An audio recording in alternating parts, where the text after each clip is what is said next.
오늘은 변화를 싫어하는 옛 자아의 저항, 변화를 싫어하는 옛 자아의 저항에 대해서 말씀 나누겠습니다. 항상 변화가 일어나는 곳엔 강력한 저항이 있어요. 그 관계를 보려고 해요. 새롭게 변화되는 곳에는 어마어마한 저항이 따릅니다. 그래서 우리가 그 원리를 알아야 진짜 변화될 수 있습니다. 바뀔 수 있습니다.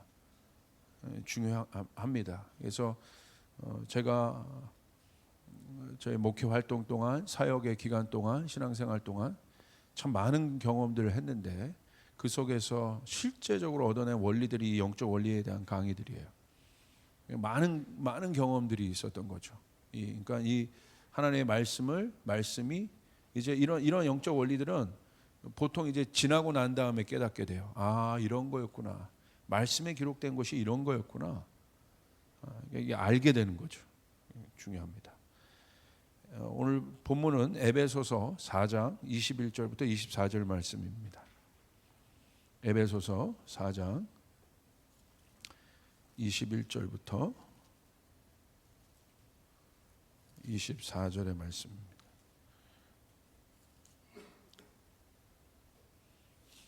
저는 세 번역으로 읽겠습니다.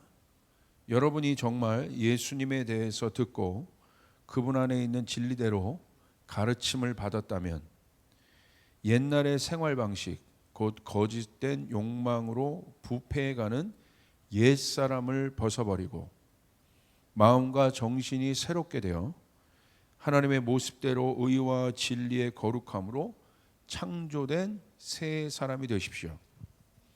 주목되는 단어가 있어요.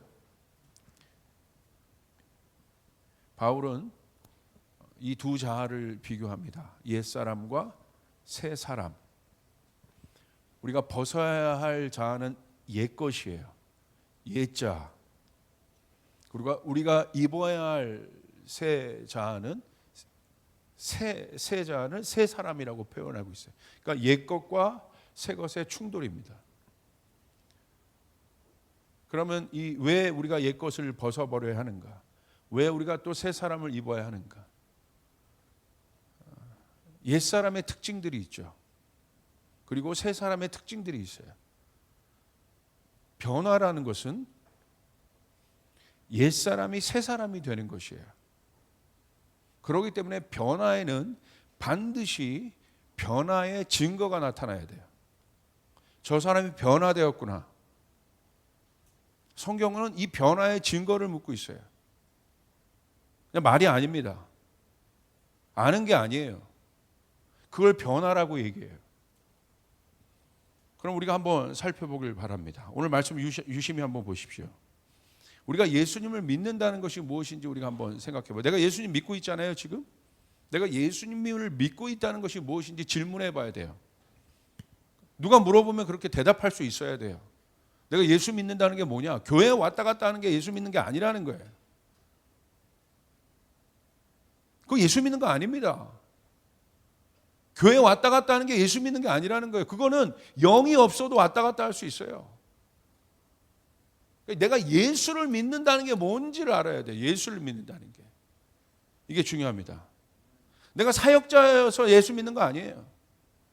사역자라는 간판이 내가 예수 믿는다는 것을 내 신앙을 증명하지 않는다는 거예요. 그럼 성경에서 말하는 내가 예수를 믿고 있다, 내가 믿음이 있다, 내가 신앙이 있다는 건 뭘 말하는지 한번 보길 바라요. 21절을 보십시오. 여러분이 정말 예수님에 대해서 이렇게 바울이 고백합니다. 정말 예수님에 대해서 듣고 내가 만약에 우리에게도 똑같은 질문을 해봐야 돼요. 내가 정말 예수님에 대해서 듣고 예수님에 대해서 들었다면 들었다는 건 무엇입니까? 구체적으로 얘기해요. 그분 안에 있는 진리대로 내가 예수 믿는다는 것은 예수에 대해서 듣고 예수를 이제 알게 되었다는 거예요. 그리고 뭘로 나타나느냐? 그분 안에 있는 예수님 안에 뭐가 있냐면 진리가 있다는 거예요. 진리. 이게 중요한 겁니다. 진리대로 내가 가르침을 받았다면 왜 여러분 가르침을 받아요? 누가 가르침을 받아야 될까요? 모르는 사람이 알게 하기 위해서 가르치는 거예요. 그게 가르침이에요. 교육이에요. 그러니까 예수 믿었다는 것은 진리가 내 안에 들어왔다는 건 뭐냐면 가르침이 시작된다는 거예요. 알게 된다는 거예요. 깨닫게 된다는 거예요. 뭘 깨달아요? 22절이죠. 옛날의 생활 방식 곧 거짓된 욕망으로 부패가는 옛사람이 무엇인지 알게 되는 거예요. 그러니까 진리가 들어오기 시작하면 진리가 들어오는 첫 반응은 뭡니까? 분별이 나타나게 되죠. 분별. 진리라는 건 뭐예요? 진짜라는 거예요. 사실이라는 거예요. 그러니까 분별이 시작되는 거예요. 이게 이렇게 살아왔던 게 옛사람의 구습이었구나, 습성이었구나, 생활 방식이었구나. 진리가 들어왔다는 것은 변화가 이제 일어나는 건데 그 변화가 뭐냐? 이걸 알게 된다는 거야. 와, 이게 옛사람이구나. 이렇게 생각하는 게 옛 사고 방식이구나. 내 삶에서 나타나는 이런 생활 방식, 이게 삶이랑 연결이 되어 있잖아요. 이게 옛사람이 사는 거구나. 알게 된다는 거예요.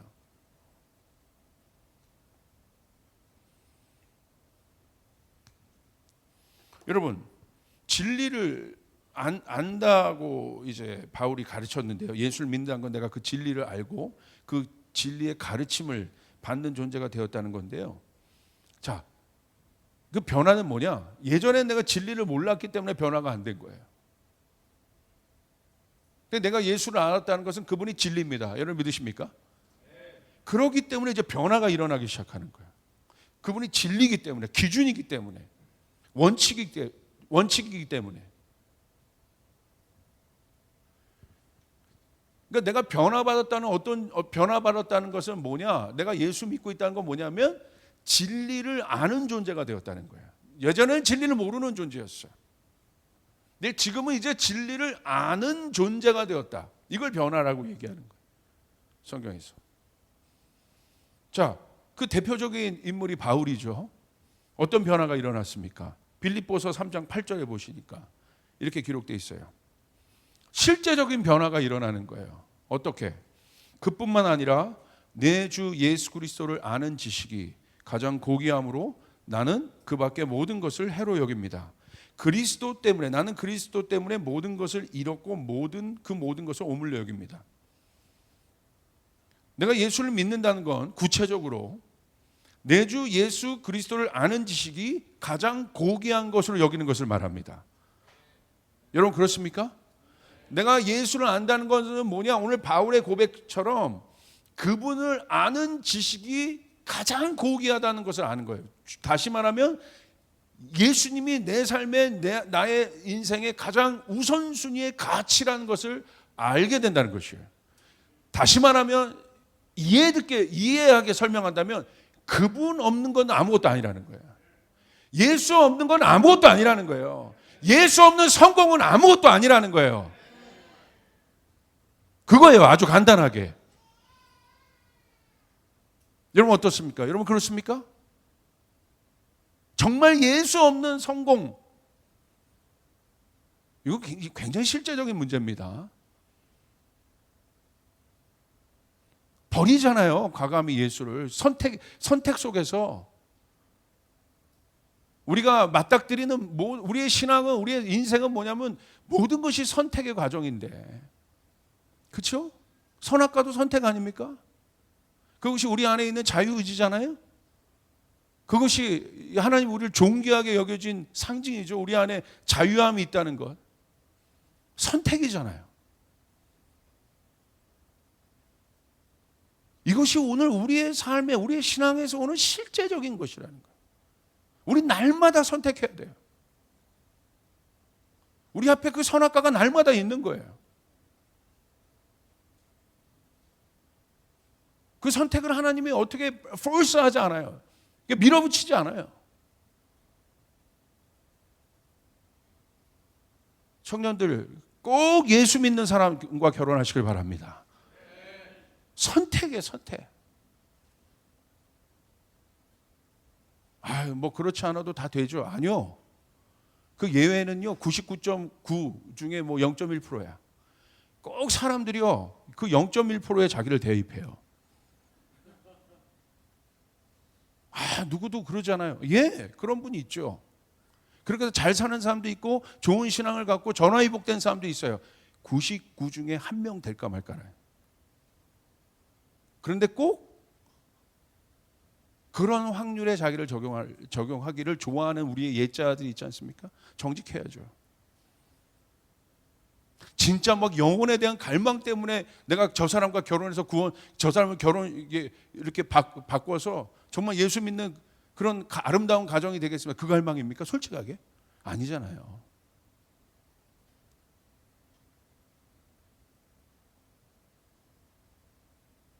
그만하겠습니다. 그만.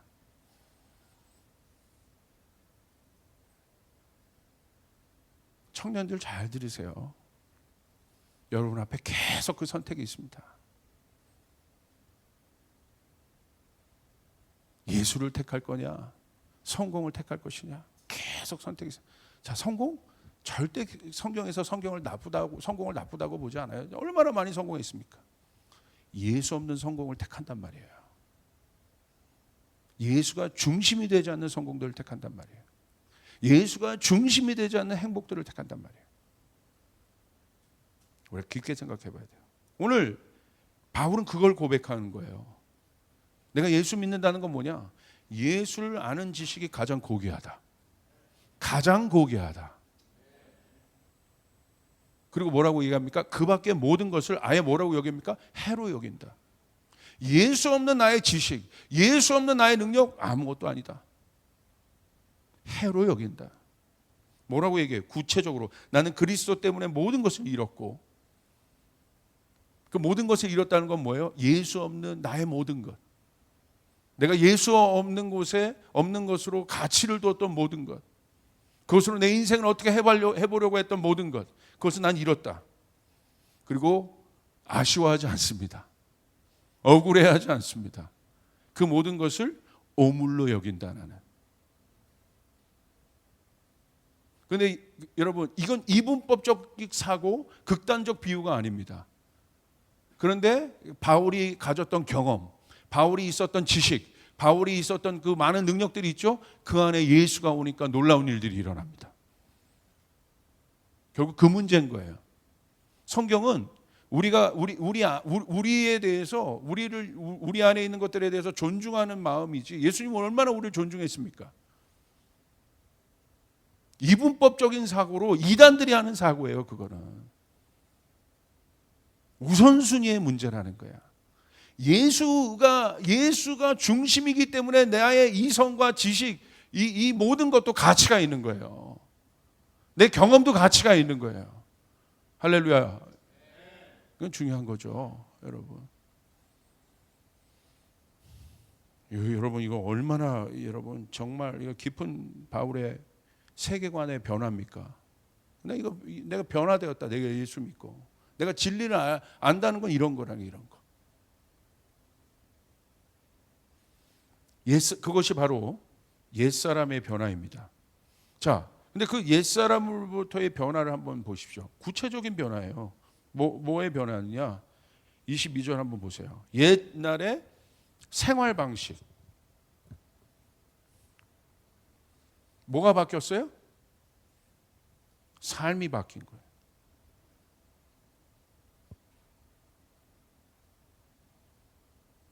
추상적으로 얘기하지 않아요. 내가 예수 믿고 있는 그 신앙의 실제를 추상적으로 얘기하지 않아요. 옛자가 좋아하는 삶이 있다는 거예요.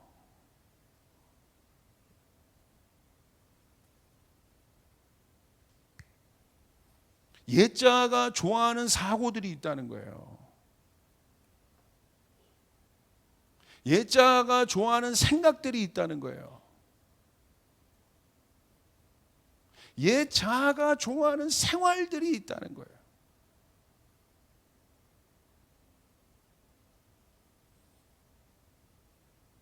그러므로 변화는 그 옛사람으로부터 나오는 거예요. 그 옛사람을 개혁하는 게 아닙니다. 나오는 거예요.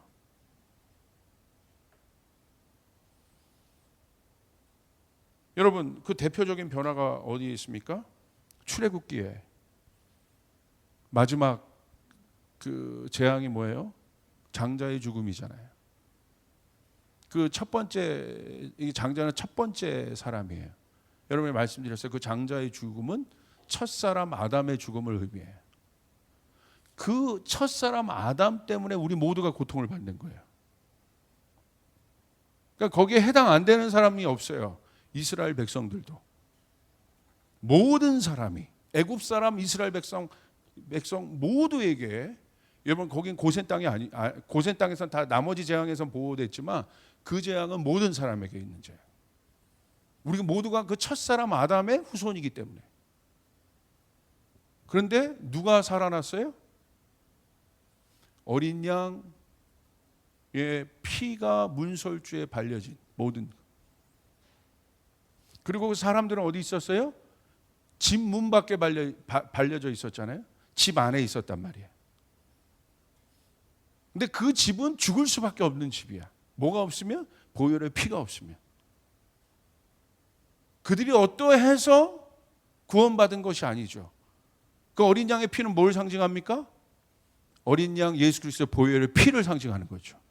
6월절 어린 양의 피를 말하는 것이죠. 그가 피를 흘리셨기 때문에 구원을 받은 거죠. 은혜로 구원을 받은 거죠. 여러분 믿으십니까?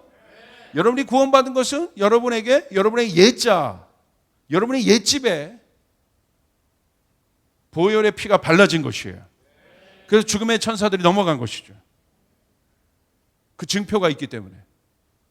자, 그래서 우리가 구원을 받았습니다. 그 다음, what is the next? 다음은 뭡니까? 그 집에서 나오는 거예요.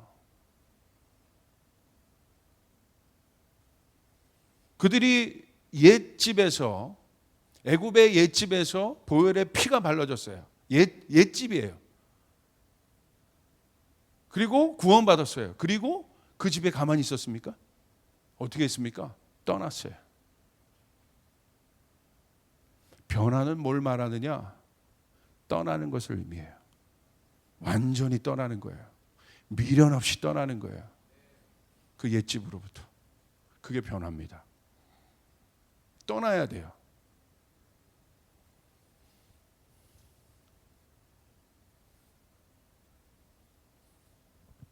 그런데 계속 그 집 속에 살고 있다면, 구원받았음에도 그 집 속에 살고 있다면 뭐가 잘못된 거죠? 구원받고 어떻게 했습니까? 그들이 애굽의 옛집을 버렸어요. 떠났어요. 그 옛집이 우리 내면 안에 얼마나 많이 있습니까? 우리의 사고방식 안에 얼마나 많이 있습니까? 그러므로 내가 변화되었다는 건 뭐냐면 그 집을 보수해서 사는 개념이 아니라는 거야. 떠나는 것이에요. 완전히 새로운 곳으로 들어가야 되는 것이에요. 할렐루야. 그게 변화는 거예요. 그게 변화예요, 변화. 떠나는 것. 그런데 그 변화가 일어날 때 어떤 일이 일어납니까? 자, 보세요. 23절. 마음과 정신이 새롭게 되었다. 이제 새로운 것이 주어진다는 거예요. 그러니까 이건 굉장히 중요한 이 공간의 개념입니다. 이 세 사람은 예자가 좋아하는 구습, 습관, 그 생활 방식을 넣을 수가 없어요. 이 안에. 이 영적인 사람, 영적인 존재는 다른 것을 넣을 수가 없어요. 근데 여기다가 뭘 담아요? 이걸 자꾸 담는 거지. 이거를. 그러니까 오늘 말씀을 보십시오. 아주 구체적으로 되어 있잖아요. 마음과 정신이 새롭게 되어야 된다. 새롭게 되어야 된다는 건 뭐냐면 완전히 새 것을 담아야 된다. 이게 신약에도 예수님이 이 원리를 똑같이 얘기해 주셨죠. 새 부대에서 뉴 와인, 새 술을 새 부대에 담아야 되는 것이에요. 할렐루야. 새 가죽 부대에 새 술이 담기는 거예요. 여러분, 새 가죽 부대, 여러분 가죽 부대에 술이 담긴다는 것은 어떤 의미겠습니까? 왜 술을 담아 놓을까요? 아주 간단하죠. 부어내기 위해서. pour out 하는 거예요. 부어내는 거예요. 그게 나오는 거예요. 이게 원리예요. 사람의 마음 안에 있는 것이, 내면 안에 있는 것이 밖으로 나오는 거예요. 속일 수가 없어요. 이분법적으로 다르지 않아요. 분리되지 않습니다. 절대. 영과 육이 분리되지 않습니다. 분리의 개념을 말하는 게 아니에요. 영으로 인해서 그 육도 다른 존재가 돼버렸다는 거예요. 할렐루야. 다른 차원이 됐다는 거예요.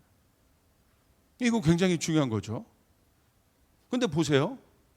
오늘 내가 변화받았다는 건 무엇입니까? 여러분, 그것이 모든 삶 안에 나타나야 된다. 나의 관계의 영역, 사역의 영역, 가정에서 모든 영역에서 그것이 나타나야 되는데 거기다 뭘 담겠습니까? 내가 변화됐잖아요, 지금. 새 사람으로. 그럼 거기다 뭘 담아야 돼요? 새 것을 담아야지. 할렐루야. 새 생각을 담아야죠. 관계에 있어서도 이 관계에 대한 새로운 정의를 담아야죠. 근데 여전히 새 사람인데 옛 습성, 옛 마인드, 옛 것을 자꾸 담아내고 있는 거야. 이게 누굽니까? 이스라엘 백성들 아니겠습니까? 이미 그들이 건너왔잖아요. 홍해를 건너왔잖아요. 새 사람이 됐잖아요. 말씀을 받았잖아요. 근데 그 죄성을 보십시오. 끝까지 옛 습성을 담아내려고 그래요. 옛 사고방식을 담아내려고 그래요. 어떻게 됩니까? 못 들어가요. 왜? 부어낼 수가 없는 거야. 하나님은 여러분을 통해서 붓기를 원하세요. 여러분 믿습니까? 그래서 담으시는 거예요, 우리 안에. 그래서 세수를 우리 가운데 부으시는 거예요. 왜? 부어내시려고. 그 포도주가 필요한 사람들이 있기 때문에, 그 생명수가 필요한 사람들이 있기 때문에 여기서 저장하고 있으라는 것이 아니에요. 하나님이 왜 우리 교회 여러분 축복을 담아두시겠어요? 부어내라고 담아두시는 거예요. 부어내라고. 이게 원리란 말이야, 원칙. 안 보내면 어떻게 돼요? 썩은 거예요, 썩은 게. 썩은 게. 정체돼 버린다 이거예요. 그러니까 어떤 일들도 일어나지 않죠. 24절 보십시오. 하나님의 모습대로 의와 진리의 거룩함으로 창조된 새 사람이 되십시오. 완전히 다릅니다. 자, 여기서 하나님의 모습이란 건 뭐예요? 하나님의 형상. 우리가 변화됐다는 건 뭐냐? 하나님의 형상대로 살아가야 된다 이제. 그 이미지가 우리 안에 오늘 회복되었다.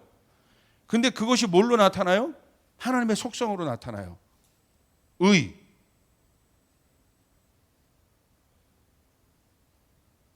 그리고 진리, 거룩함. 그것으로 회복된 우리들. 그것이 새 사람이에요. 의는 여러분 어떤 의입니까? 내 의가 아니죠. 자기 의가 아니죠. 결국 이 모든 것이 이제 의와의 싸움인데, 여기서 말하는 의는요, 모든 행위의 완벽한 의의를 말해요. 그런데 완벽하다는 것, 모든 것에도 완벽하게 뭐 높은 자나 낮은 자나, 여러분 이게 어떤 상태냐면 불만이 없는 상태라는 거예요. 불만이. 그런 왕이 다스리면 백성들이 불만이 없어. 다 만족하고 있어. 100% 만족하고 있어. 왜? 의가 적용. 공평하게. 이게 공정하거든. 하나님의 의. 공의라고 하는 거야. 공의. 얼마나 여러분 놀라운 것입니까? 하나님의 의예요, 이게. 근데 인간은 그럴 수 없어요. 부족하단 말이에요. 노력해도 안 돼. 그래서 자신이 노력하지만 완전하지 않죠. 공정하지 않죠. 여러분, 어떤 사람이 아무리 훌륭한 왕이 정말 최선을 다해서 통치한다 하더라도 100명 있으면 100명 다 만족하겠습니까? 그러지 않잖아요.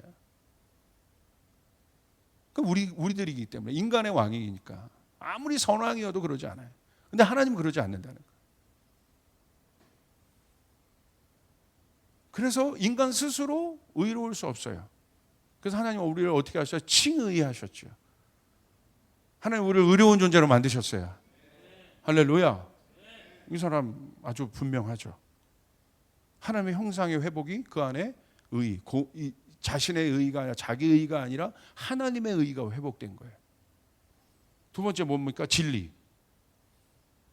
진리는 뭐예요? 사실을 말해요. 그러니까 이 사람은 뭐예요? 거짓으로부터 나온 사람이에요. 이게 하나님의 속성이에요. 사실을 말하는 거예요. 거짓이 아닌 거. 이게 기독교의 본질이죠. 진리. 거룩함은 무엇입니까? 구분이죠. 더러움으로부터 정화된 상태. 그게 거룩함이에요. 그러니까 성경에서 말하는 거룩함은 하나님께 바쳐진 상태. 그게 거룩함이에요. 더러움으로부터 구별된 것. 진리도 그렇고 거룩함도 그렇고 이게 우리가 할 수 없잖아요. 우리의 힘으로. 이게 하나님의 형상으로 변화된 사람의 모습이라는 거예요. 그 사람이 새 사람, 이게 새 사람이라는 거예요. 의, 진리, 거룩함. 이 세 기둥이 딱 서 있죠. 부족함 없이. 이게 하나님의 형상이라는 거예요. 그런데 우리의 힘대로 이거 할 수가 없잖아요. 왜 안 됩니까? 우리가 의를 이룰 수 없고 우리가 날마다 말하는 것이 우리가 진리를 말하지도 않고 우리가 거룩하지도 않은 존재예요. 왜 그렇습니까? 예자 때문에 그래요. 예자 때문에. 죽지 않은 예자 때문에.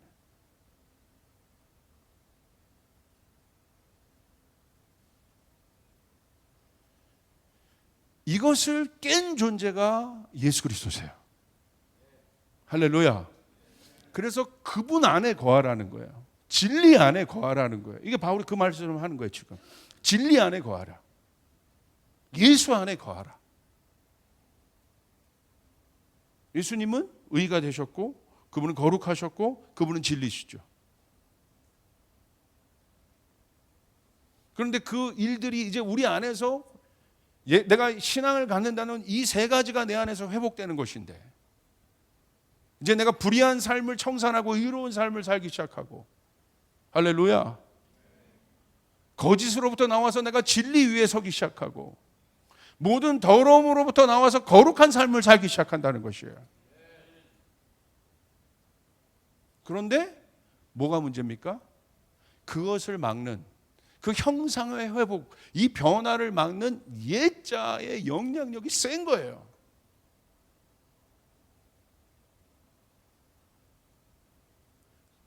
그때 이 예자는 이 변화를 싫어합니다. 예자의 특성은 뭐냐? 변화를 싫어합니다. 그래서 예자는 뭐예요? 여러분, 이 세상은 계속 변화되고 있잖아요.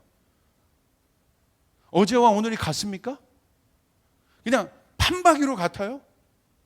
목사님 어저께나 똑같이 일어나서 그래도 뭐가 다르잖아. 어제가 오늘이고 어제가 내일이야? 헷갈리죠. 할렐루야. 아니잖아. 다르잖아. 날마다 새날인 것이에요. 할렐루야. 다르지 않습니까? 근데 변화는 뭐냐면 그 다름이 없다는 거야. 내가 예수 믿었는데 다름이 없어. 여전히 옛 방식대로 사고하고. 그러니까 이 옛자들의 특징은 뭐예요? 정체되어 있습니다. 항상. 왜 정체될까요?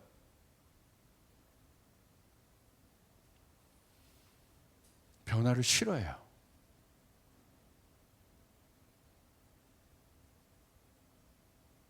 뭔가 새로운 것이 들어오는 것을 강력하게 저항합니다. 왜? 그 영역의 주인이기 때문에.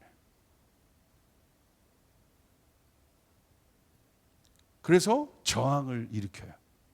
자 보세요. 예수 그리스도께서 우리 안에 새 가죽 부대로 오셨습니다. 근데 새 가죽 부대가 예수 그리스도께서 우리 안에 오셨을 때 누가 가장 강력하게 저항했습니까? 외부가 아닙니다, 여러분. 로마가 아니에요.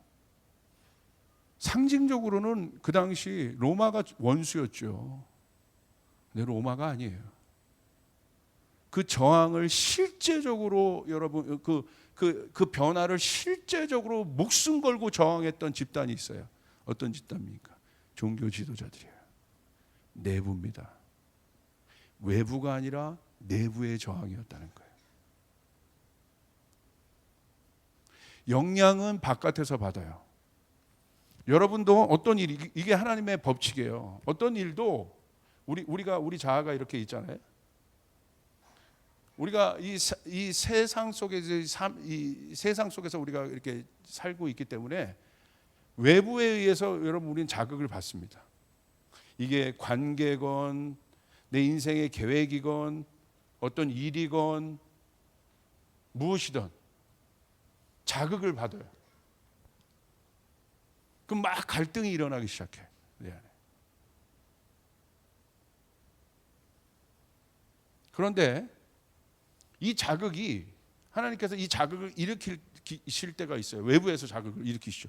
이 자극은 어떤 자극이냐면 변화를 위한 자극이에요. 예수님이 이 땅에 오셔서 예수님이 가시는 모든 곳에 자극이 일어났어요. 뭐야? 가만히 있다. 뭐야? 뭐지? 근데 그 자극은 뭐예요? 변화되라는 거였어요. 우물가 여인 보십시오. 예수님이 그 삶 가운데 들어가셔서 자극을 일으키셨어요. 그 자극은 뭐예요? 변화될 것을 얘기하신 거예요. 그런데 삭개오도 마찬가지죠. 예수님의 소식을 듣고 그 마음 안에 자극이 일어났어요. 근데 삭개오가 어떻게 변했습니까? 그 자극에 반응했어요. 자기의 모든 것을 내버려 뒀어요. 예수님을 따르기 위해서. 우물가 여인도 마찬가지입니다. 반응했어요. 그 여인의 상징적인 삶을 의미했던 물아랑아리를 버려뒀습니다. 반응했어요. 예수님을 따라갔어요. 그런데 이렇게 우리가 한번 가정해 봅시다. 하나만 더 예를 들어볼까요? 가늠한 여인. 예수님 오셔서 그 여인을 구원하셨어요. 예수님 뭐라고 분명히 요구하셨습니까? 다시는 죄를 짓지 마라. 변화를 촉구하셨어요. 예수님의 모든 영역에는 변화가 일어나요. 예수님의 첫 기적은 변화예요. 물이 포도주가 되는 것이에요. 할렐루야. 맞습니까? 물과 포도주는 본질이 달라요. 물의 여러분 화학적 그 기호와 포도주의 화학적 기호가 성질 자체가 다르다는 거야. 왜 예수님이 첫 기적을 행하셨겠어요, 이것을? 예수님이 행하실 일의 핵심인 거예요.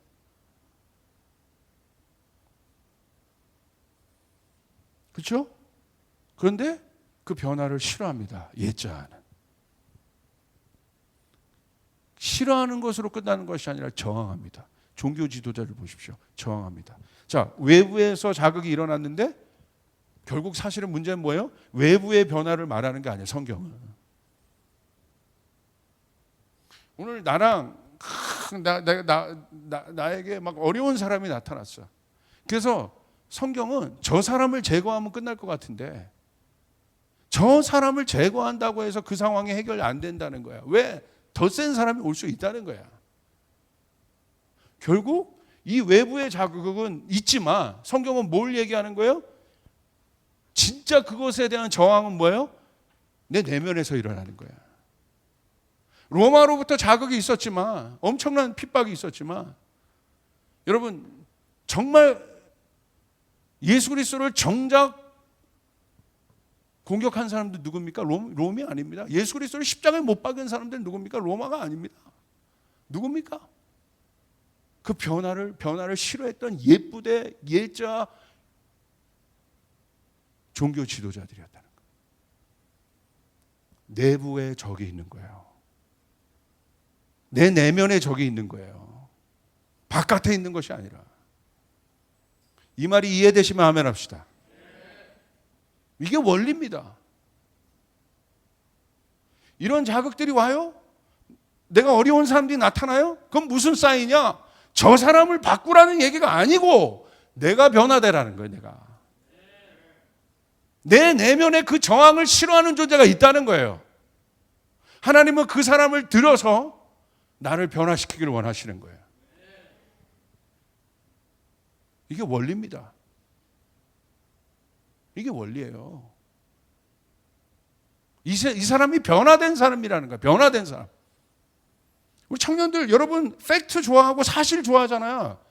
이게 사실이야. 이게 사실. 딴 게 아니라 이게 사실이라고. 감정이 아니라. 이게 진리는 감정 위에 있어요. 할렐루야. 이게 사실이에요. 사실. 오늘 이 내부의 모든 것은 여러분 우리의 변화의 모든 저항은 어디로부터 일어나요? 여러분 아이러니하죠? 내부에서라는 거예요. 내부에서. 적이 바깥에 있는 게 아니에요. 오늘 나의 변화를 가장 싫어하는 저항은 어디서 일어나냐? 내 내부에서.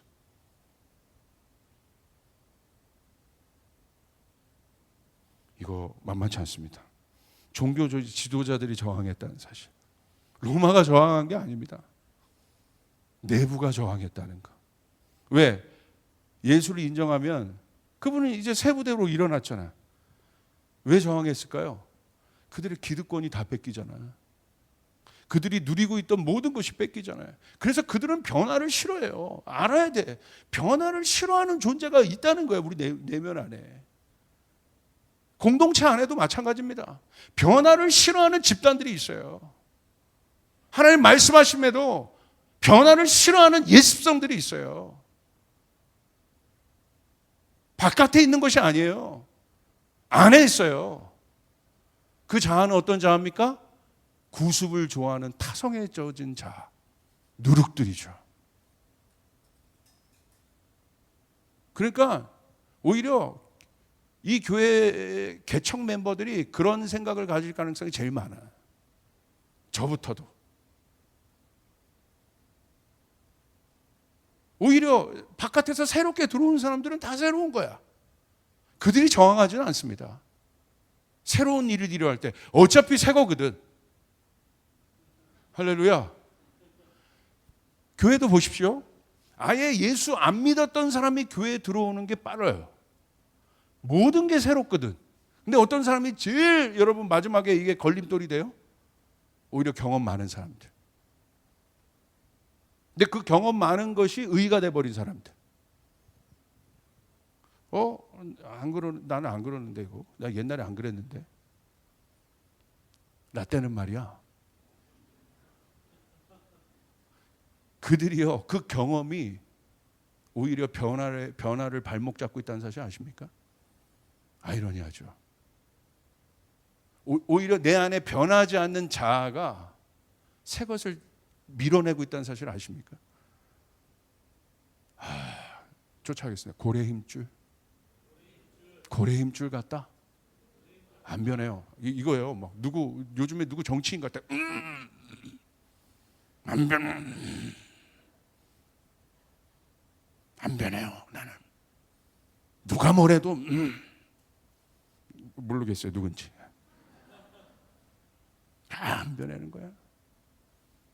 뭐라고 말해도 이런 분들이 의가 돼서 교사를 어디 가서 이제 교사 세미나 하면 이런 분들이 제일 무서워요. 목사님, 제가 이렇게 이래봐도 교사 20년 했습니다. 제일 무서운 사람들이야. 그 얘기를 왜 해? 제가 중보자로서 중보 영역에서 한 25년 중보 생활을 한 것 같고 제일 무서워요. 그걸 왜 얘기해? 제가 선교사 몇 년 차거든요. 제일 무서워요. 저는 이런 분들이 두렵습니다. 제일 무서워요. 여러분, 오히려 교회 처음 오신 분들을 보십시오. 주는 대로 받아 먹잖아요. 쑥쑥 저항이 없습니다. 거기 흰 도화지 같아. 내가 예전에 생활했던 교회는 안 그랬는데 구습. 죄송합니다. 그게 자꾸 걸리면 거기 가시면 돼. 여기는 조이풀이야. 우리 교회도 마찬가지예요. 이제 10년 넘었잖아요. 더 이상 새로운 게 없어요. 우리가 싸워야 될 건 뭐예요? 이런 거예요. 예전에 10년 전에는 그것이 굉장히 새롭고 놀라운 것이었는데 그것이 우리 안에 텃세가 되고 잘못된 문화가 되고 변하지 않는 신념이 되었다면 어떻게 보면 우리가 그 변화를 막고 있는 존재들일 수 있어요. 목사도 마찬가지예요. 오히려 제일 열심히 하는 사람들이 제일 무서운 사람들일 수도 있다는 거야. 너무 열심히 하지 마. 할렐루야. 내가 말하는 열심 뭔지 알죠? 자기 의로부터 나오는 열심.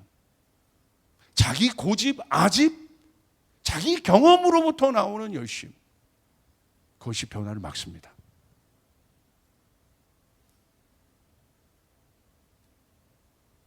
여러분, 다윗이 일어날 때 누가 이 변화를 막았습니까? 블레셋이 아닙니다. 다윗이라는 새 부대가 일어날 때 누가 막았습니까? 사울이 막았죠. 옛 부대가.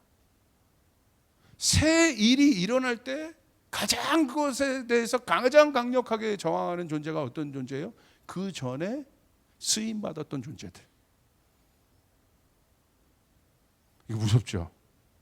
새 일이 일어날 때 그 새 일을 가장 강력하게 공격하는 존재들은 어떤 존재냐면 그 예전에 쓰임받았던 사람들이에요. 새로운 사람들이 일어나서 새 일들을 여러분 공격하지 않습니다. 왜? 이들을 인정하는 순간 뭐가 돼요? 자기들은 옛 것이 돼. 그래서 절대 자리를 안 내주는 거예요. 앉아서 누리고 있는 거예요. 그런데 더 무서운 건 뭐냐면 자기가 변화돼야 될 지금 시점과 존재라는 사실조차도 잊고 있다는 사실이에요. 그게 뭐예요? 타성이라고 얘기해요. 타성. 타성에 젖어 있는 거예요. 종교인들은 타성에 젖어 있는 거예요. 새 것이 없어요. 예수님이 새 것이 되어서 우리 안에 왔는데도 못 알아봐요. 왜? 타성에 젖어 있기 때문에. 타성이란 건 뭐예요? 옛 것만 보고 있다는 거야. 그 습관, 내가 하는 대로. 이게 무섭죠. 타성에 젖은 여러분 관계를 생각해 보십시오. 새로운 게 없어. 부부 관계도 마찬가지야. 타성에 젖어봐요. 새로운 것이 없어.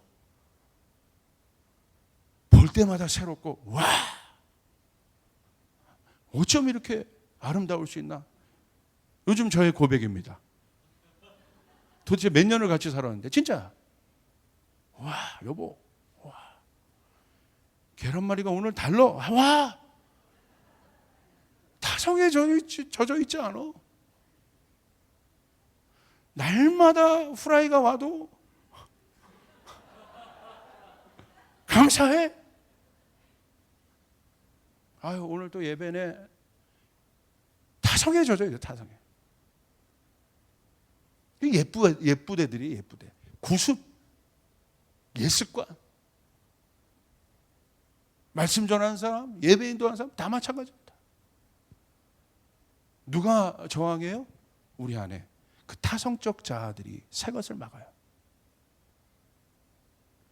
여러분, 가나안을 보십시오. 와, 누가 저항합니까? 애굽이 어마어마하게 저항하죠. 끝까지 저항하잖아요. 쉽게 나오지 않았어요. 저항이 있다는 거예요. 변화에는. 이게 비단 교회 안에 있는 영적 원리만을 얘기하는 것이 세상도 마찬가지입니다. 세상도 새로운 일들이 일어날 때 누가 가장 강력하게 공격합니까? 그 다른 업계에 있는 사람이 공격하지 않아요. 자동차 업계를 생각해 보세요. 자동차 업계에서 새로운 일들이 일어나 누가 공격하겠어요? 냉장고 업계가 공격하지 않아. 자동차 업계가 공격하지. 오늘 한국 교회 안에 새로운 일들이 일어날 때 바깥에서 공격하지 않아요. 타성에 젖은 종교적인 영들을 갖고 있는 그런 사람들이 공격하는 거예요.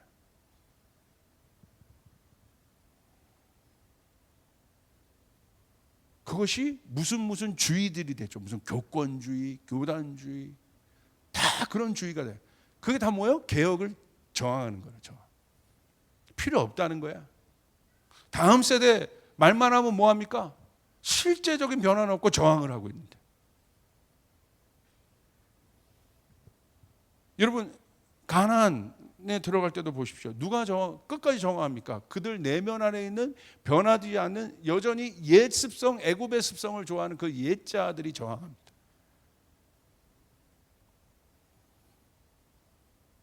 그러므로 여러분 새 일들이 일어날 때 우리는 알아야 합니다. 이 저항을 꺾어야 합니다. 여러분 변화되고 싶으십니까? 내 내면 안에 적이 외부에 있는 것이 아니라 내면 안에 있다. 이게 영적 원리예요. 이게 바울의 고백이에요. 바깥에서 찾지 않아요. 이게 진리예요. 바깥의 환경의 변화가 나를 바꾸지 않아요. 내 변화가 바깥을 바꾸는 거예요. 기독교는 내면으로부터의 변화가 바깥을 바꾸는 거예요. 바깥의 변화가 나를 바꾸는 것이 아니라. 그러므로 하나님의 사람이 일어나면 환경이 바뀝니다. 아멘. 환경이 있어서 바뀌는 것이 아니라 그 사람은 아무것도 못해요. 그러므로 새 일들이 일어날 때는 반드시 그 저항과 공격이 있어요. 여러분 내면 안에. 여러분 안에 하나님께서 여러분 안에 여러분이 새로운 것들을 갈망하신다면 반드시 거기에 저항이 따라올 겁니다. 이게 법칙이에요. 근데 여러분 이기셔야 돼요. 아멘. 여러분 이제 출애굽을 하고 우리가 가나안 약속의 땅을 가기 위해서는 반드시 내 안에 죽지 않은 이 새로운 것을 거부하는 믿음으로 살지 않는 애굽의 습성을 그대로 갖고 있는 옛자아가 마지막까지 저항하잖아요. 반드시 그 옛자아를 꺾어야 된다는 것이에요. 믿으시면 아멘 합시다. 바깥에서. 오늘 여러분 안에 새로운 영역이 필요합니까? 관계 안에 새로운 영역이 필요합니까? 그럼 여러분 안에 일어나고 있는 그 저항을 예수 그리스도의 십자가로 꺾어내시길 바랍니다. 아멘. 꺾어내셔야 된다는 거야. 내 힘으로 하는 게 아니에요. 여기 답이 있어요. 이제 답이 있어요. 내 힘으로 할 수 없다. 내 힘으로 꺾을 수 없어요. 성경은 내 힘으로 안 된다는 거야. 그러므로 바울이 깨달은 건 뭐예요? 예수 안에 내가 진리 안에 거하겠다. 그래서 우리가 실제적으로 생각해 보셔야 돼요. 자, 그 저항을 꺾으면서 새 부대가 된 존재들이 누구예요? 마가복음 8장 34절 제자들입니다. 무리와 제자들을 불러 이르시되 누구든지 나를 따라오려거든.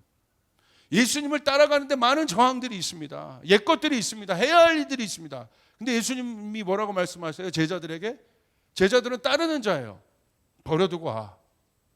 나를 따라와. 그러기 위해서는 뭐 해야 돼요?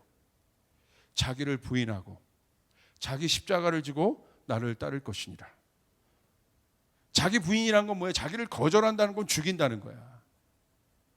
그 옛자, 옛습성, 구습을 쫓아가는 옛습성, 예수님을 쫓아가면 놀라운 일들이 일어나요. 여러분 믿습니까? 이전과 다른 차원의 일들이 일어나요. 내 힘으로 할 수 없었던 일들 가운데 돌파가 일어나기 시작해요. 내 경험으로 할 수 없었던 일들 가운데 여러분 응답이 주어지기 시작해요. 내가 그 존재가 되기 시작해요. 놀라운 거예요. 예수님을 따르면 놀라운 거예요. 예수님을 따르면 여러분 불가능한 일에 가능한 일들이 일어나기 시작해요. 기적이 나타나기 시작해요. 빈 곳에 여러분 깊은 곳에 그물을 던질 때 만선하는 기쁨이 일어나기 시작해요. 그러기 위해서는 예수님 따라가기 위해서 어떻게 했어요? 네 그물을 버려줘. 그 그물이란 건 뭐예요? 내 습성을, 옛 습관을 말하는 거예요. 그게 그물을 버려두는 거. Cast net. 그 그물을 버려두는 것이 예수를 따르는 제자도의 첫 단계라 이거야. 예수님 방법대로 살겠다는 거예요. 예수님 말씀대로 살겠다는 것이에요. 그게 제자예요. 그러기 위해서는 자기를 부인하고. 자기를 부인한다고 뭐예요? 죽는다는 거야, 내가.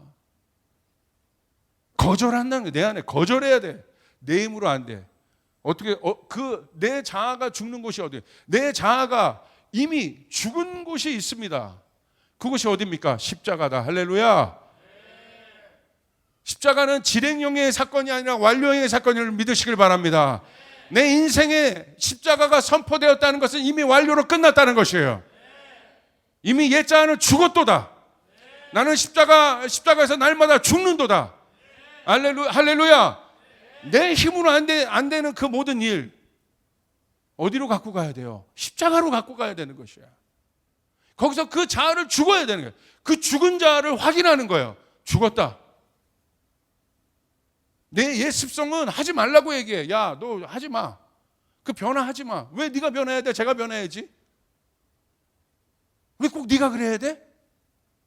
그게 옛 자아야. 옛 습성.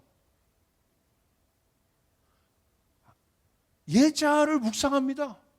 옛 자아의 방법들을 묵상합니다. 그 집에서 절대 안 나와요. 나 안 나가. 예수님이 나와.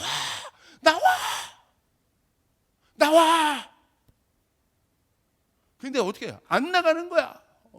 생명의 바람이 나를 막 끌어당기는데도 안 나가. 너무 리얼해요? 안 나가. 목사님이 아무리 말해줘도 안 나가. 여기야, 여기.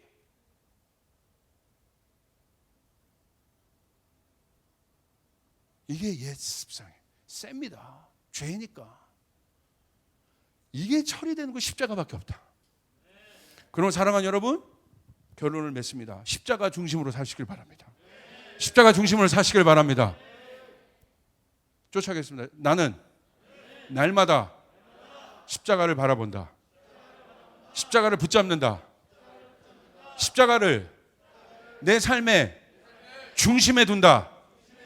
믿으시면 아멘. 여러분, 교육으로도 이성으로도 철학으로도 이 자아는 변하지 않습니다. 학습으로도 변하지 않아요. 오직 우리의 변화는 십자가 위에서만 진행됐습니다. 예수님 때문에 진행된 것이에요. 그러면 십자가를 선포하시길 바랍니다. 사랑하는 여러분에게 이 십자가의 도가 깊어지길 바랍니다. 이 십자가의 능력이 깊어지길 바랍니다. 십자가를 내가 선포한다는 것이 무엇인지 알기를 바랍니다. 십자가 위에서 우리가 변화되었다. 십자가 중심의 삶을 살아야 돼. 십자가를 센터 두고 살아야 돼.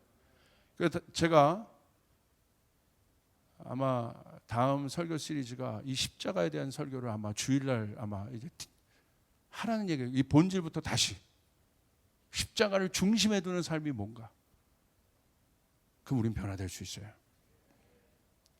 다시 쫓아가서 십자가 말고 내가 변화될 수 있는 곳은 없다. 다른 거 자랑하지 말고 십자가를 자랑해야 돼. 십자가를 자랑해야 돼. 십자가 말고는 마귀의 관계를, 마귀의 이 견고한 진을 무너뜨릴 수 있는 건 십자가 말고 없다. 십자가 말고 없다. 십자가 말고 없다. 십자가 중심으로 살아야 되는 것이에요. 십자가를 내 센터에 둬야 되는 거예요. 십자가, 오직 십자가. 여기 찔러도 십자가, 저기도 찔러도 십자가. 십자가는 우리의 모든 것이 바뀐 것이에요. 이미 죽은 거야. 그러므로 변화를 얘기하는데도, 그런 조언을 듣는데도 안 변하는 건 뭐냐면 마귀입니다. 마귀. 십자가를 거절하잖아.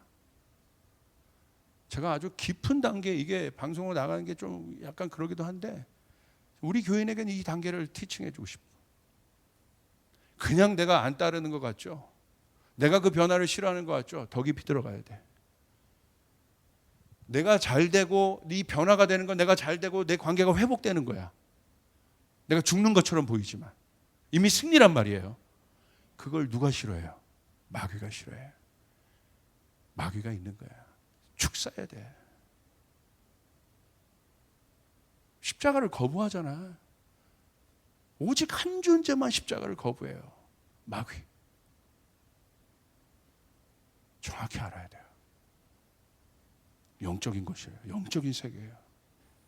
여러분, 십자가만이 마귀의 관계를 무너뜨릴 수 있고 마귀의 머리를 짓밟을 수 있고, 그때 우리는 자유케 돼요.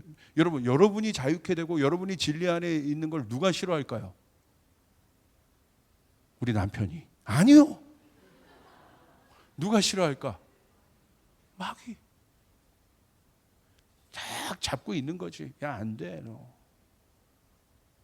십자가 말고는 끊어낼 것이야. 근데 그 십자가가 드러나는 순간 마귀는 어떻게 해요? 여러분, 떠납니다. 그러면 우리는 두 번째, 어떤 문화를 일으켜야 돼요? 예수 문화를 일으켜야 돼. 예수 문화는 뭐냐? 실제적인 능력의 문화예요. 자, 아셔 인트레이트 목사님이 예수님의 빛에 대해서 설교했는데 참 동감이 됐어요. 예수님은 어떤 분이냐? 여러분, 그 가늠한 여인 사건 아시죠? 가늠한 여인을 두고, 이 가늠한 여인은 어떤 여인입니까? 말 그대로 죄인이에요. 그렇죠? 가늠했다는 건 죄를 졌다는 거야. 근데 이 여인을 누가 정죄합니까?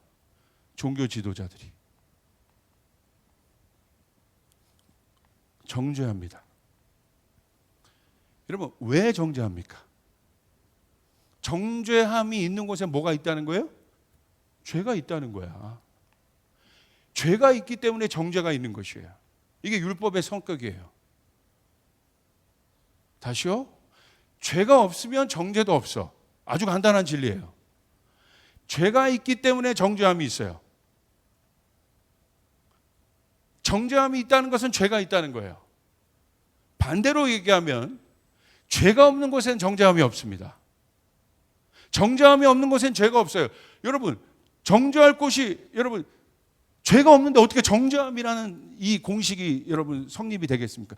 가늠한 여인, 죄가 있기 때문에 이들이 정죄한 거예요. 그러므로 완전히 이들은 의로운 존재, 스스로는 거룩한 존재 같다고 얘기했지만 예수님의 관점에서 볼 때 이 둘 다 어두움이에요. 같이 존재하고 있기 때문에. 제 말 이해되십니까? 이해되십니까? 똑같이 어두움인 거예요. 스스로를 의롭다 여기고 죄 없다고 생각했던 그들은 정죄하고 있어요. 정죄가 있다는 건 뭐예요? 죄가 있다는 거예요. 그들은, 이 여인은 죄가 있기 때문에 정죄함을 받았어. 이 같은 성격이라는 뿌리가 어두움. 근데 성경은 예수님 뭐라고 하셨습니까? 예수는 빛이라고 하셨어요.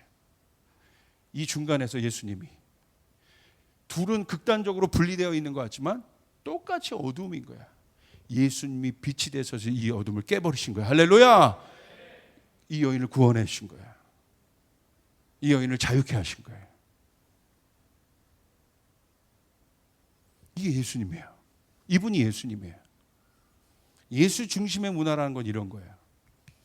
예수님 우리의 모든 삶 가운데 중심이 되셔야 돼요. 그분이 우리의 삶 가운데 빛이 되셔야 합니다. 제가 그 관점을 보면서 놀라웠던 것은 여인과 그것을 정죄했던 그들을 똑같이 어두움으로 봤다는 거예요. 다시 말해요. 이 말은 무슨 말이냐? 예수님만이 빛이시라는 거예요.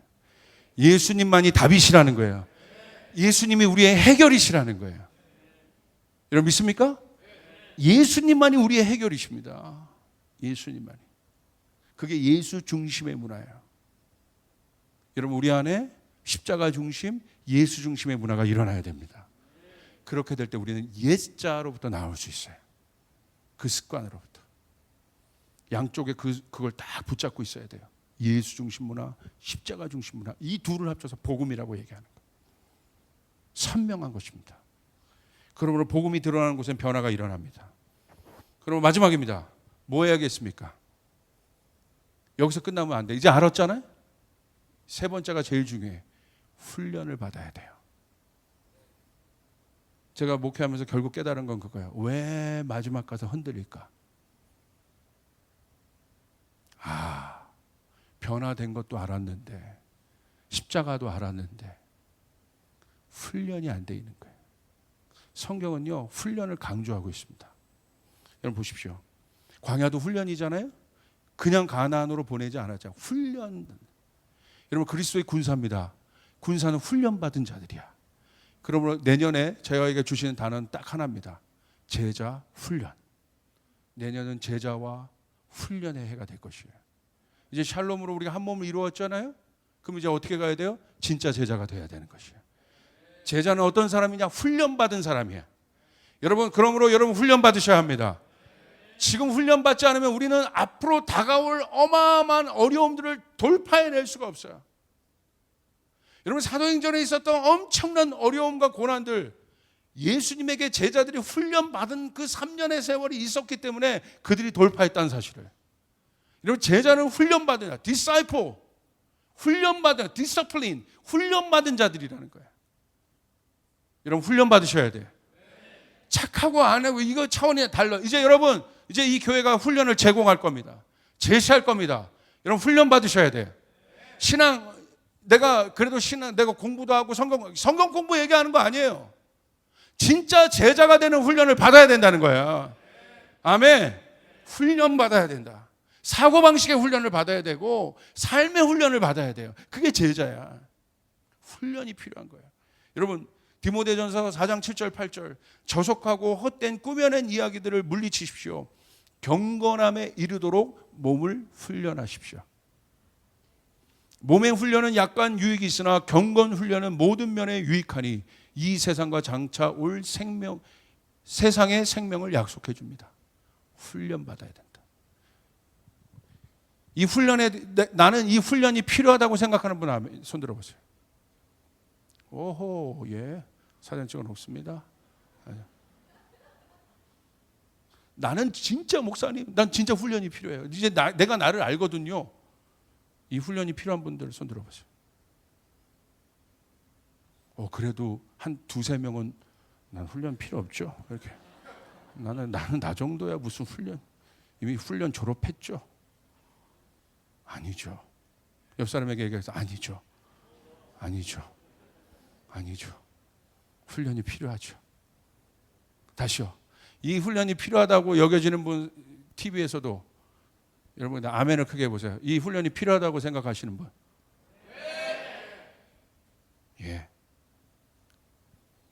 신명기 8장 5절 당신들은 사람이 자기 자녀를 훈련하시듯이 주 당신들의 하나님도 당신들을 훈련시킨다는 것을 마음속에 새겨둬 주십시오.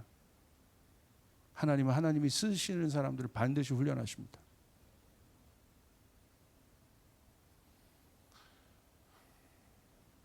진짜 제자가 되어야 됩니다. 훈련해야 돼요. 그래야 변화됩니다. 국장님들 훈련 받으세요. 아멘? 섬기는 것부터 다 훈련 받으세요. 저 마음에 있는 거를 여러분 숨기지 않아. 너무 얘기했어. 국장의 역할을 하려면 밑에부터 가서 훈련을 해야지. 섬기고. 아멘? 이 이야기를 듣는 국장님들 이것만 캡처해서 꼭 보내주셔. 훈련해야죠. 훈련 받아야지. 저도 훈련할 겁니다. 나는 그 훈련이 필요하다. 다시 한번 손 들어보세요. 찬이는 좀 늦게 든다. 이제 신대원 좀 준비하고 이제 훈련 필요 없나? 아닌가 보다. 와, 찬이. 찬. 이게 제일 먼저 이렇게 들어야지. 제일 빨라야 되잖아, 네가. 그지? 저요, 목사님. 이렇게 나와야지. 다시 이 훈련이 필요한 분들 손 들어보세요. 그잖아요. 부족하고 연약하고 우리 모두가 훈련이 필요합니다. 이 코로나 통해서 우리가 우리 실체를 봤잖아요. 야, 이거구나. 이거 이렇게 되니까 내 신앙 그냥 무너지는구나. 내 믿음 무너지는구나. 한국교회가 어디로 돌아가야겠어요? 훈련으로 돌아가야 돼.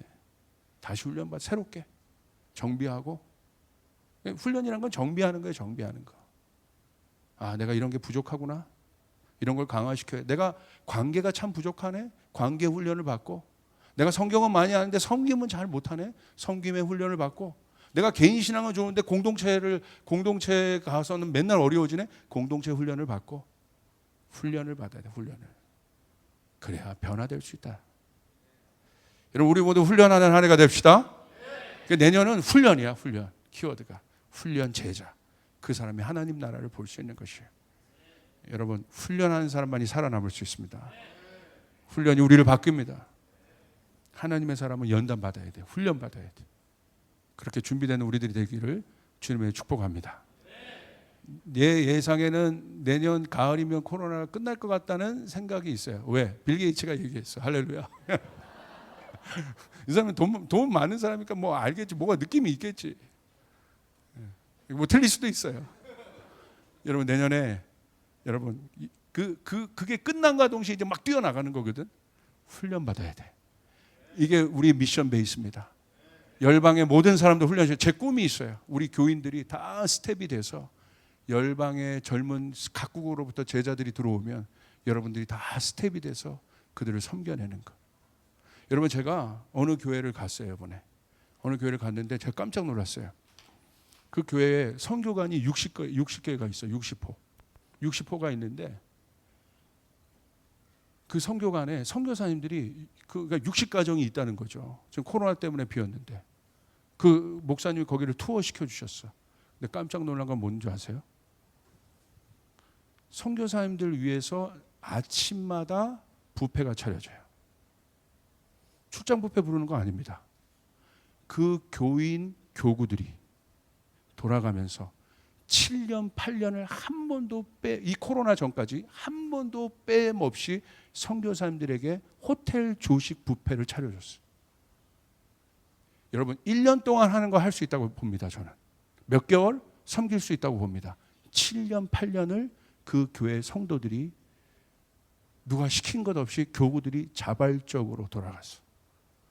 여러분, 선교사님들을 여러분 선교관만 있으면 돌아갑니까? 우리도 선교사님들을 섬길 수 있게 도와주세요. 여러분, 그 마음만 있다고 그 선교관이 돌아가요? 아니죠. 선교사님들 그냥 와가지고 뭐 여관입니까? 아니죠. 그 선교관에 여러분 선교사님들이 줄을 서서 들어가려고 하는 이유, 거기 가니까 병원들이 있어요. 그 병원에 그 교회 의사들이 시간들을 헌신해서 들어와서 그 선교사님들을 케어해 줍니다. 7년, 8년 빠진 적이 없어요. 또 제가 깜짝 놀란 건 뭘 봤냐면 선교사님들 빨래. 그 빨래도 그냥 내놓으시면 누가요? 교인들이 다. 여러분, 1년 하는 거 딱 마음 먹고 그래 우리 교회 1년 섬겨보자 할 수 있다니까. 근데 7년, 8년 얼마만큼 훈련된 걸까요? 그분들 안에 몸에 배어 있는 거예요. 섬김이라는 게 배어 있는 거야. 하루아침에 되는 게 아닙니다. 여러분, 그 자리까지 가야 돼. 우리 조이풀 교회가 이제 앞으로 그 문화를 만들려면 이제 내가 교회 왔다 가서 불 받고 이 차원을 넘어서 여러분 섬김의 훈련을 해야 되고 봉사의 훈련을 해야 되고. 아멘. 아멘. 여러분, 저는 거기서 경악을 해버렸어요. 어떻게 저렇게 할 수 있을까? 그냥 나만 왔다 갔다 하는 것이 아니라 그 선교사님들을 위해서. 그리고 또 뭐가 있냐면 거기 가니까 마사지 방을 이렇게 차려놨어. 이렇게 실로. 교회가 큽니다. 그러니까 교회가 크다고 뭐 안 좋은 것 아니야. 그런 큰 교회는 있을만해. 24시간 내내 그걸 막 돌아가는 거야. 선교사님들 발 마사지를 해주기 위해서 교인들이 다 마사지를 배웠어. 거기에 섬길 교인들이. 그래가지고 선교사님 발 마사지 해드려. 엄청나게 복 받는 교회거든요. 제가 알았어요. 바깥에서만 보고 와 대단하다가 아니라 들어가 보니까 이게 문화로 형성되어 있는 거예요. 문화가 돼버려 있는 거예요. 다시 얘기해요. 1년을 할 수 있습니다. 7년, 8년 코로나 전까지 쉽지 않습니다. 그리고 여러분 거기 가니까 의상실 하나가 있어. 의상실은 뭐냐? 거기 가니까 여름 옷 겨울들이 쫙 진열되어 있어. 왜 그럴까요? 성도사님들이 오면 여름 지역에서 온 분들, 겨울집에 온 분들 옷이 없잖아요. 오면 맞는 옷이. 근데 거기는 교인들이 처음에 옷 갖다 놓으라고 했더니 헌 옷을 갖다 놨대. 그러니까 목사님이 마음이 안 좋더래. 절대 선교사님들에게 헌 옷 갖다 놓지 마십시오. 새 옷으로 가니까 막 제가 가서 입어버리고 싶대. 그럴 정도로 디자인이 잘 된. 뭡니까? 훈련된 거예요. 여러분 쉬운 거예요. 아니에요. 이런 게 훈련이에요. 성경 달달 외우고 삶은 하나도 안 바뀌고 기도는 엄청 잘하는데 여러분 삶에는 어떤 그런 것도 없는, 그건 훈련 아니에요. 여러분 훈련돼야 돼. 여러분 훈련할 수 있는 우리 교회들이 되게, 우리 교회가 가는 방향성이 아주 분명하죠? 여러분 이 훈련을 우리 해내야 합니다. 미션 베이스라면서요. 제가 갖는 꿈이 있어요.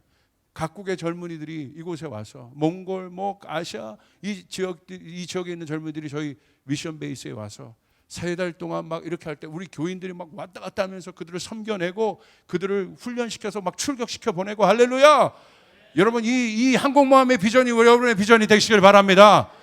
모두가 스텝이 되고 모두가 일꾼이 되어서 그 일들을 감당해내는, 여러분 이제는 저희 교회가 사역자 중심의 교회였어요. 아니에요. 이제는 여러분이 중심이 돼야 돼. 이제 나머지 10년은 여러분이 중심이 돼서 뛰셔야 돼요. 여러분이 주인공이 돼서 뛰셔야 돼요. 여러분이 주도권을 가지고 뛰셔야 된다는 것이에요. 왜 이 고백은 아멘이 작습니까? 그거 해야 여러분 하나님 나라의 문화가 실제가 되는 것이에요. 우리 교회 가운데 생명력 있는 역사가 일어나게 되는 것이에요. 정체되어 있는 것을 넘어가야 돼요. 다음 단계의 문화로 넘어가야 되는 것이에요. 비전만 크게 가는, 그 비전을 이루기 위한 어마어마한 대가지불이 있어야 되는 것이에요. 여러분 믿습니까? 그것이 우리 교회 안에 일어나야 된다. 그러면 이제 하나님, 이제 여기서 이제 이런 훈련들이 필요하고 이런 봉사, 그러므로 우리의 훈련은 성경 말씀 공부하는 훈련이 아니요, 실제적으로 살아내는 훈련이요. 아멘. 전도하는 훈련이요, 섬겨내는 훈련이요, 봉사하는 훈련이요. 이 훈련이 우리 가운데 있어야 될 줄 믿습니다. 여러분 동의하십니까? 여러분 정말 감동인 것은 80살 넘은 그 할머니가 오셔서 그 선교사님들 그것들을 그냥 몸에 배신 거야. 자기 몸도 가누기 힘든데 오셔서 선교사님들 위해서 자기 할 일하고 돌아가. 누구 보는 사람도 없어. 그게 문화로, 목사님이 체크하는 것도 아니에요. 그게 문화로 돌아간다 이거야. 달리 하나님께 축복받은 교회가 아니구나. 교인들이 여러분 보세요. 얼마나 여러분 겉에만 화려하게 막 삐까번쩍하고 예배, 물론 그것도 되게 중요한데 저는 저희 젊은이들이 그런 것에만 속는, 그런 거에만 쉽게 말하면 이렇게 뭐라고 그러죠? 이걸 젊은이 단어가 있는데 그거 잊어버렸어요. 할렐루야. 그런 거에만 이렇게 노출된 젊은이들이 되지 않고, 그런 거에서도 아주 트렌디하게 예배도 할 수 있으면서 백스테이지로 들어가서 밑으로 들어가서는 살아내고 섬겨내고 봉사하고 세워내는 그런 실제를 가진 젊은이들이 일어나길 바랍니다. 일어나길 바랍니다. 이것이 우리 교회 문화가 되길 바랍니다. 훈련하자 이거예요. 진짜 훈련을 받자 이겁니다. 그렇게 될 때 우리는 그 비전을 이룰 수 있습니다. 완성할 수 있고, 새 부대, 새 사람, 그곳에 새 영을 하나님께서 부어줄 수 있고, 그래야 우리가 부어낼 수 있는 것입니다. 이제 우리는 문화를 만들어야 돼요. 문화는 훈련받은 사람들이 만드는 거예요. 함께 노력해서 그 일들을 완성해가는 우리 조이풀 가족이 되기를 주님의 이름으로 축복합니다. 주님께 영광의 박수 올려드리겠습니다.